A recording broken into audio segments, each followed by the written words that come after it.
Une nouvelle politique sociale pour une meilleure prise en charge des besoins des Calédoniens. C'est dans ce sens que le CCAS de Nouméa a axé ses études. Une véritable politique sociale évolutive à l'égard des citoyens. Un meilleur accompagnement des familles dans la vie quotidienne, un suivi individualisé des seniors ou encore des personnes handicapées. Bref, une harmonisation des aides sociales envers les plus démunis. À travers ce travail de fond entrepris en 2011, la ville de Nouméa continue d'œuvrer pour ceux qui en ont le plus besoin. Une vraie continuité en matière de solidarité. Un petit mot justement sur ces aides. J'ai envie de dire que ce sont de nouvelles aides plus ciblées, individualisées, un véritable accompagnement pour les Calédoniens. Absolument, mais de toute façon la société évolue, donc il faut que nous de même nous fassions évoluer notre politique sociale. C'était un peu le but. En fait, jusque-là, les aides étaient octroyées, mais toujours de la même façon. On s'est avéré que les besoins maintenant étaient différents. Et c'est pour ça que l'on a ouvert nos aides à d'autres critères, comme l'aide à l'énergie notamment, parce que la précarité énergétique, c'est quand même quelque chose d'important qu'il fallait qu'on prenne en compte. Donc, et les transports de la même façon. Les personnes sont donc conviées à venir, comme je vous l'ai précisé tout à l'heure, à venir faire des ouvertures de droit au CCAS. Face à cela, des documents leur sont demandés. Et une permanence est effectuée, ça dépend toujours de la même façon, je vais vous différencier les publics dits familles et les publics personnes âgées, personnes handicapées. Les uns sont traités d'une façon différente des autres.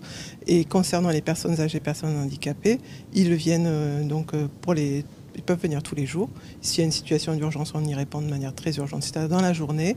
Sinon, c'est dans les 48 heures. Suivant le dossier qu'ils nous apportent, ils peuvent avoir un octroi d'aide, que ce soit dans le domaine alimentaire, dans le domaine de l'hygiène, ou comme l'on a ouvert cette année, pour des petits ménages, ou même éventuellement une réparation qui serait à même de subvenir dans leur domicile. À ce moment-là, on peut y répondre.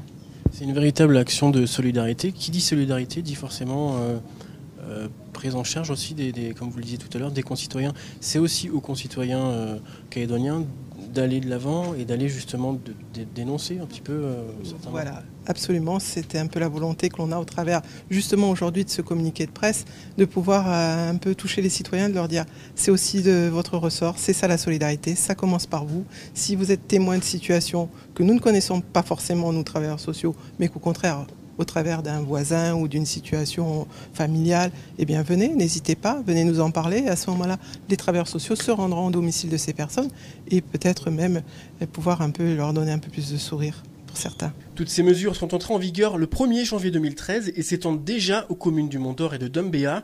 Des aides sociales complémentaires à celles déjà entreprises en Nouvelle-Calédonie.